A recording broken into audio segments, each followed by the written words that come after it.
All right, ladies and gents, here we are in Transylvania, in Brasov, one of the most amazing cities in Romania. And we start our show with a special guest from the US.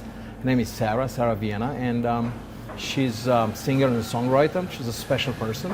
She travels all over the world, and she lives in Romania now, and she does amazing things with kids and helping kids and the others. So we start our show with a special guest from the US, with Sarah Vienna. How are you, Sarah? I'm doing wonderful. Thank you so much. Welcome to the show. Thank you. How are you? I'm doing well, doing good. It's always a pleasure to be in this beautiful city of Brasov, so thank you for the opportunity. Well, when I heard your story, I was so impressed. You know, I mean, you're from the US and you traveled all over the world, and you're a singer and songwriter, and you came to Romania, you came to Europe, Eastern Europe, and you started here a foundation 16 years ago, helping kids and stuff like that, and that's incredible. What I want to ask you first, before we get to the foundation and your work and your singing and your stuff, it's in your travels around the world, what have you learned about human nature? I've learned that human nature is beautiful. I've also learned that human nature is needy, and I say needy more in an emotional sense. We all have needs that we need to have met, and we're very vulnerable, and that's a beautiful thing. I think we're created to give love and receive love, and that's beautiful. So well, that's cool, because as much as we grow up in life, we want to be, better as people. We want to grow. We want to be Right. more generous and, want to be more wise and stuff like that. So when you see people in boundaries, people when they are right here trying to cross in life, what do you think? What's the best thing it's in helping people of reaching a point where they can get better? I definitely believe that encouragement is one of the best things that you can offer to humanity, and believing in someone and loving unconditionally. And I will always come back down to the flat line of love. It's love makes us grow, it makes us smile, and we're encouraged by it. So. Well, that's amazing. So we live in a world today which is changing. Yeah. It's like amazing times and at the same time challenging times. So how do you see a person in our world? How can you keep your values or identity and your beliefs in a world of globalization? Oh, that's a great question. Well, I think globalization is a positive thing. The internet, I mean, we can reach someone in an instant, and we can keep track of our loved ones and our friends, and we can work online. And but keeping our values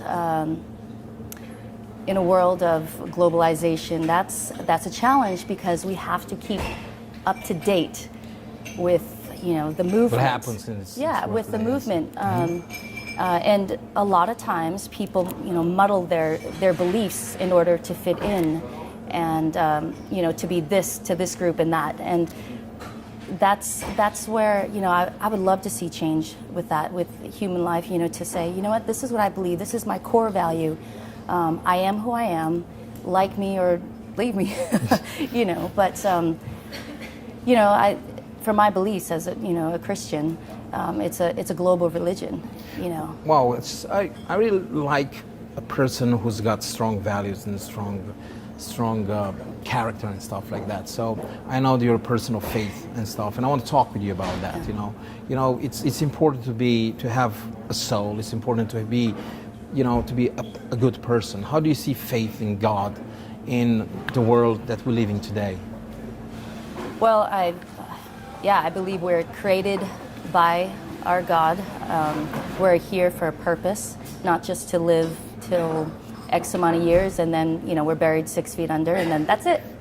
For me personally, I want to know that I'm living for a greater Beliefs. cause. Yes, Cause, and yeah. I'm created to do something. And what I love about what the Bible states is that it's all about helping your brother, your sister, or your neighbor. Love thy neighbor as yourself. And I believe that this world should consist of rules and values, and we have to follow a drum beat.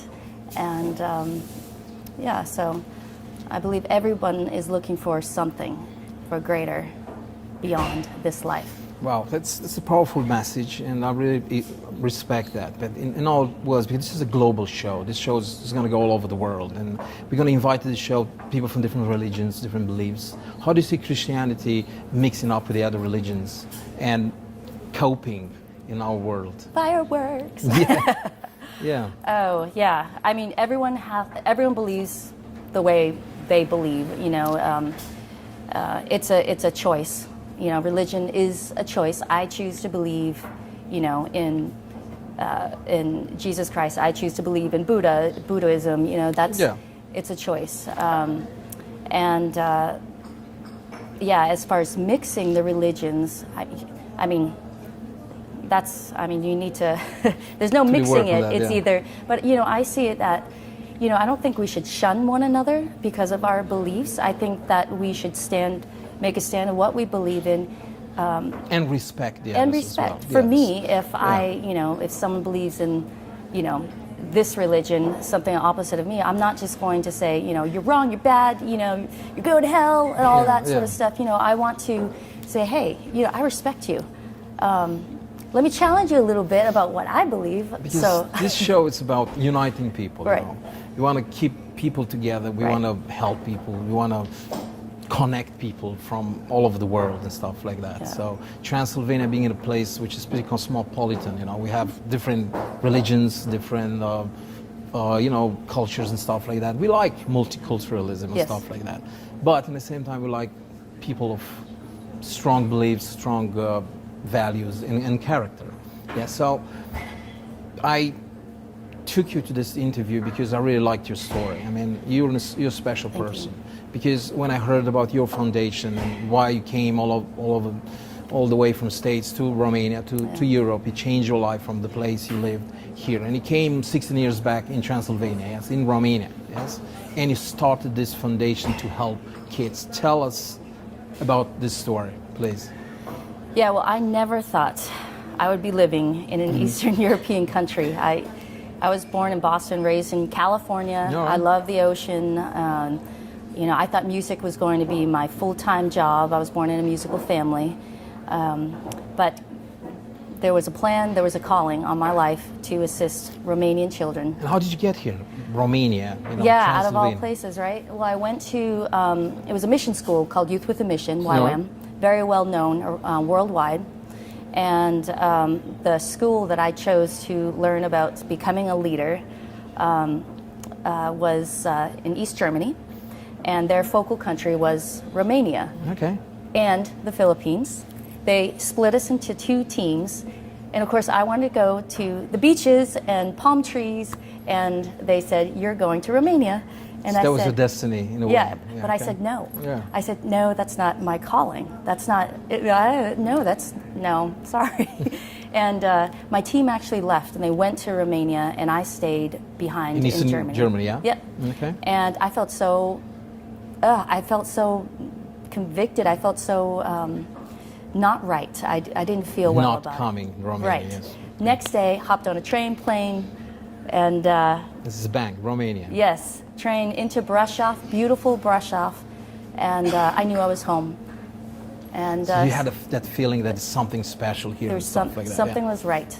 Okay. Something was right, and I took a risk of faith because I didn't want to go, but I felt that inner voice saying go. Yeah. And thank God I did, because I'm living out my dreams right now, and that is, you know, helping humanity and writing music to inspire people to also help humanity. So you arrived in Brasov and you started working with kids. Why kids? How did you start this foundation and this work with kids? How? Yeah, well, it was in 2005 that my colleague, who's from Germany, Steffi Vogel, we were volunteering at the state orphanage here in Brasov. Okay. Mm-hmm. That's where she met her now adopted daughter, who's 16 years old. And then it closed due to the European Union, and we knew the babies, the children were going someplace because they couldn't, you know, you can't find all those families so quickly with, you know, there were about 300 kids there. And then that same year we were asked to sing Christmas carols at the Brasov State Children's Hospital, Spitala de Copii. And then that's when we found rooms full of babies wrapped in these rags because the hospital didn't have enough money. And we knew To we had maintain to, the kids, yeah. Right, we knew we had to do something. Once again, that inner feeling of go, do something, and that was buying disposable diapers.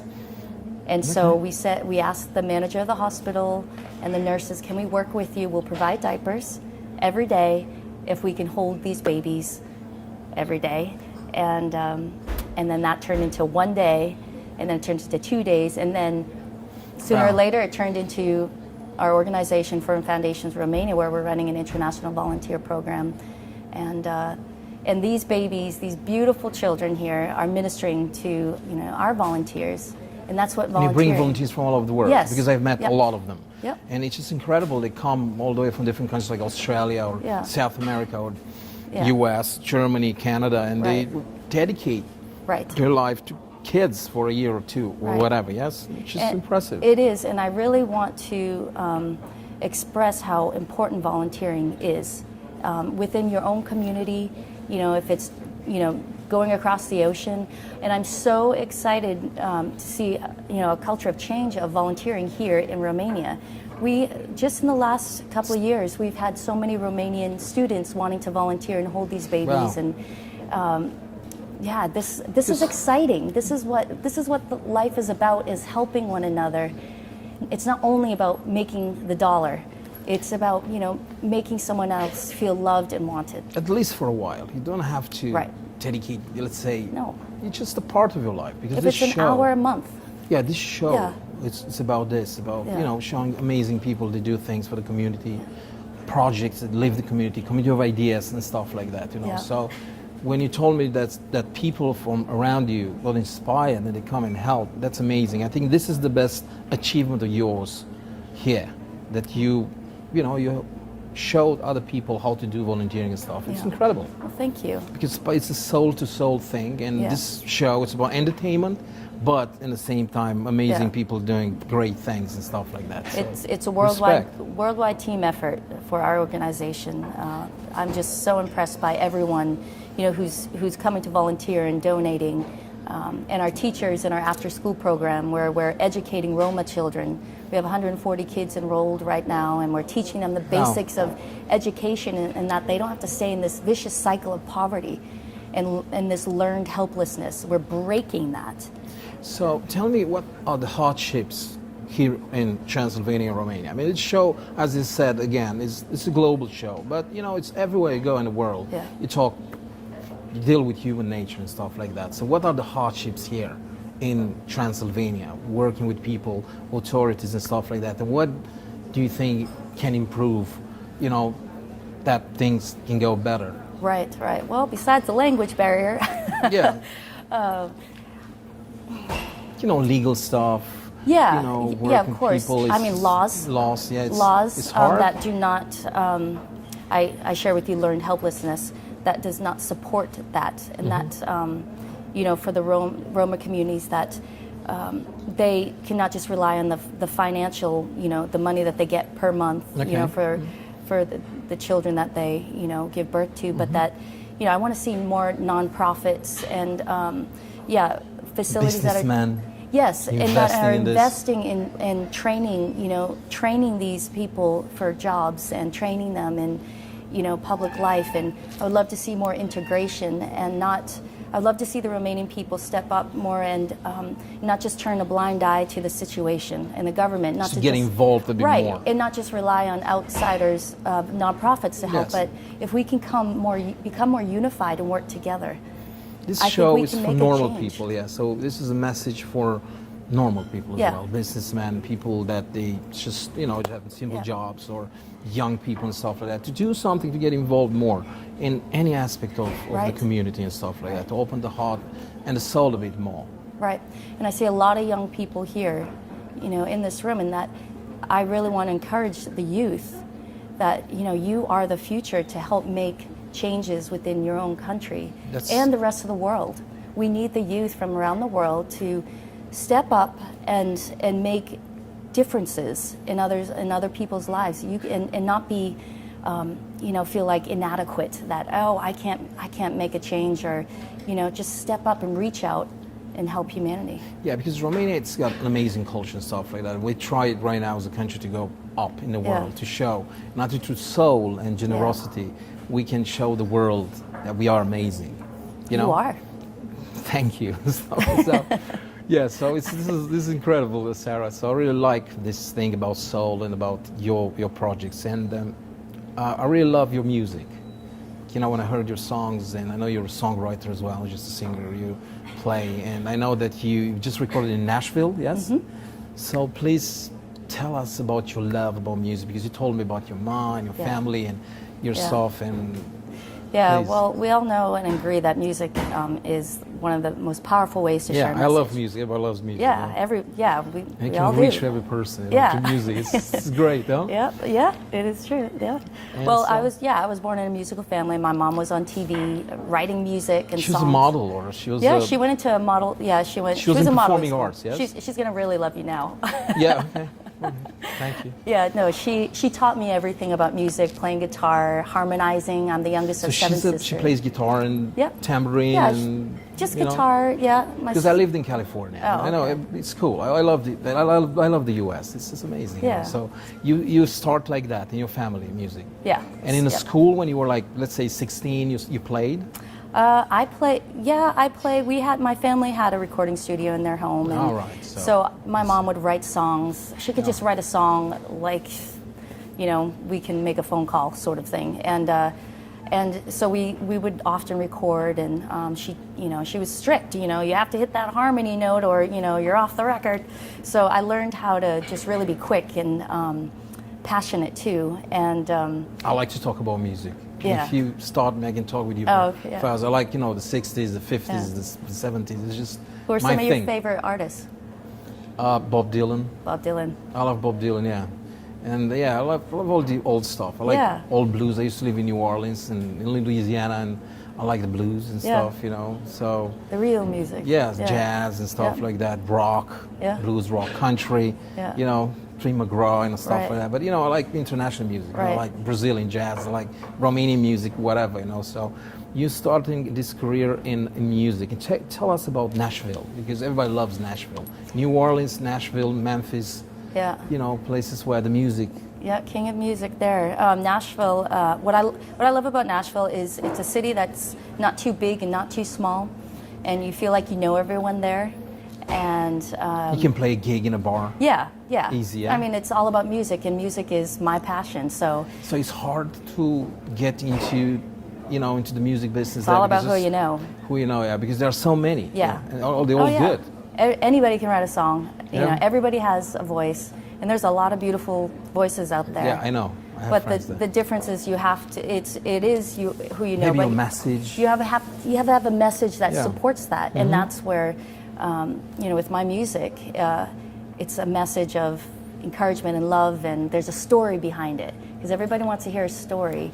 What I want to say is that you play amazing music, play a lot of Christian music. How do you mix Christian music with, let's say, normal music nowadays? Because when you go to a producer and say, listen, I'm a singer-songwriter, but I'm a Christian as well. Yeah. How do you mix that with the producer says, okay, Christian is good, but can you play something else there? Because I bet you want to reach to a huge public, yeah? Right, and that is the challenge. How can you mix Christian music with, let's say, blues, jazz, country, and finding a good producer to make you worldwide artist and stuff?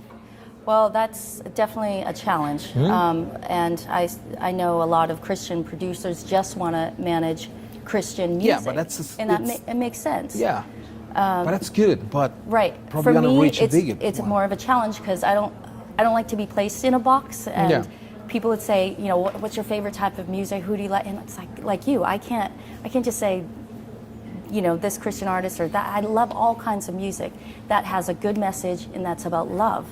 And so I write, everybody sings about love, yes? Right. Love God, love of... Right. And God is ultimately the God of love, and He is who I want to sing for. But for me, I see it as reaching out to audiences. If I don't want to just focus on just Christianity, Christian music is, we are being fed. Christians are, we have churches everywhere. I want to get into a network that I can say, hey, you're looking for something more. listen to this music and don't feel threatened, because everybody's so threatened that, you know, tracts are going to be placed in front of their face. God loves you, and that turns people off.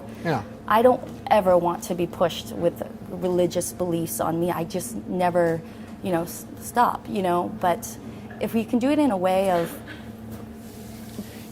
I understand. being a little light. I'm into performing arts, and I did stand-up comedy. I'm into film. I'm a film producer now, trying to make film, trying to make a difference, to love as well, different projects. But you know, I talked with some producer about your music, and I was with this big producer, and he said, yeah, she's amazing, but at the same time, she sings about God a lot. How can we mix that with that? You know, so. You know, I am who I am. Yes, yeah, but you know, and that's fine. And he will have to talk to God about that at the end. That's the challenge. And I understand, because he has to cater to a market, and he wants to keep his job too and keep things running. I'm interested in this. How can you keep your own beliefs and at the same time to do compromise to make living in our days and stuff like that? You know, because in this world where you have to keep a balance. Yes. Plus, you have other nations, other culture, other religions, and stuff like that. So it's hard, but I think there is a way. Yeah. I mean, as Christians, we're supposed to, you know, live separate from the world, but we're still living in the world. And I mean, Jesus, he was, you know, dining with the sinners, and he, you know, he was mingling, and he wanted to show that example that he's not just. He was a revolutionary. Yeah, like I'm sitting on my high throne just saying naughty, naughty, you know, bad, bad, bad. He was mingling, developing a relationship. Everything comes down to a relationship. Everybody wants to feel accepted, listen to her. That's why I said in the beginning, humanity is needy. We have needs that need to be met. Yeah, it's a good point. Already, but it's all about love. That's the most important thing. It's about being generous, and you know, when you start going, as I said before, in love, you want to get wiser and nicer, and you have to open your heart and your soul. And the message, your message, is the message of love, which is incredible. So I really liked it, and I want to ask you something else. You know, there's a big debate in the U.S. now with the pro-life, pro-choice thing, and I know that you are into this subject. Tell us something about this. Yeah, I'm definitely pro-life because I value life. God created life to live, and it is a very touchy subject worldwide, but we need more voices to be, you know, there for the voiceless. So what message do you have for the people who are pro-choice? Yeah, well, the message is consider, you know, life is choices, and it may be a choice now that they're making, but in the think long term of how that will affect you if you make it as a person. Yeah. And that's it. We're coming full circle around to love again, and our needs, and you know, if they just understand that, there's a life that wants to live, and it's a hard subject, and from my point of view, from where the song is that I wrote, I'm Alive, it's about not just pointing fingers. It's about to say, you know, just you have a choice. You have a choice. You have a human being inside, and that wants to love you and wants to have a choice. Don't give in to the fear or the pressures that maybe it's the church. You know, maybe they're fearful. You know, that, you know, churches will kick them out, and that's so wrong. This is where Christianity should support that. Or maybe it's, you know, to, you know, your boyfriend, your husband. You know, God will work everything out together for good. To make things right. To make things right. To make a human life live. It's it's a very touchy subject. But since I'm a human advocate, around the world, especially in the U.S., I support huge debate. I support Romanian children to give chances and opportunities, and I also support children, babies inside the womb, to have chances and opportunities. Wow! So that was really, really amazing, Sarah. Which is really incredible. So in the end of our show, we want to present a message to the world. I know you have this amazing song that you wrote, I'm Alive, and it's about this, and it's a very powerful song.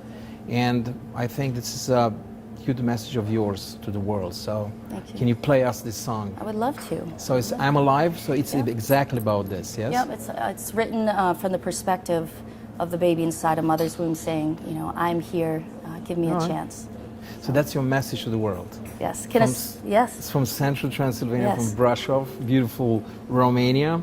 A special song from Sarah Vienna from the US. Respect, Sarah, you're incredible. Oh, thank you Thank so you. much. Thanks.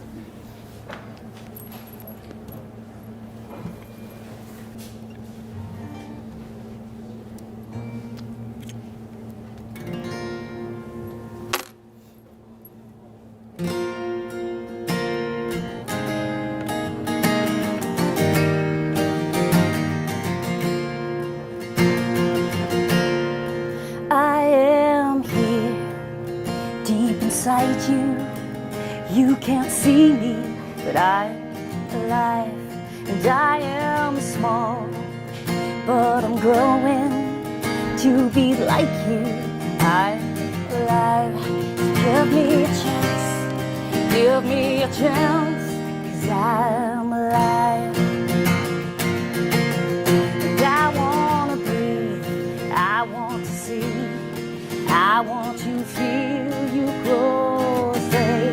And I wanna run, and I want to speak, and I want to hold you tenderly. So give me a chance, give me a chance, 'cause I'm alive. You don't know who I am, but I love you, I'm alive. You have a choice for me to go home, but I want you, I'm alive. So give me a chance, give me a chance, 'cause I'm alive. And I wanna breathe, I want to see, I want to feel you closely. And I wanna run, I wanna speak, and I wanna hold you tenderly. So give me a chance, give me a chance, 'cause I'm alive.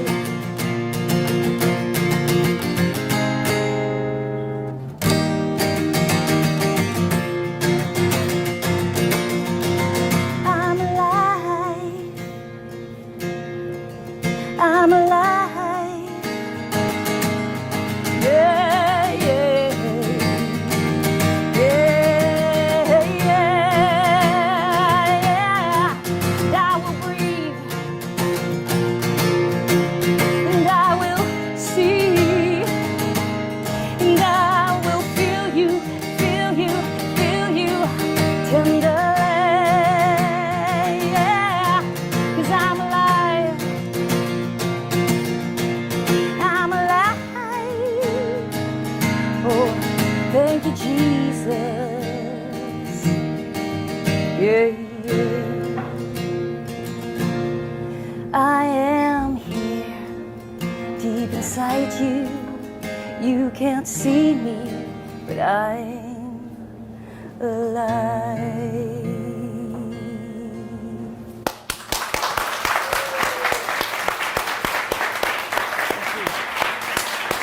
Nice to meet, nice to meet.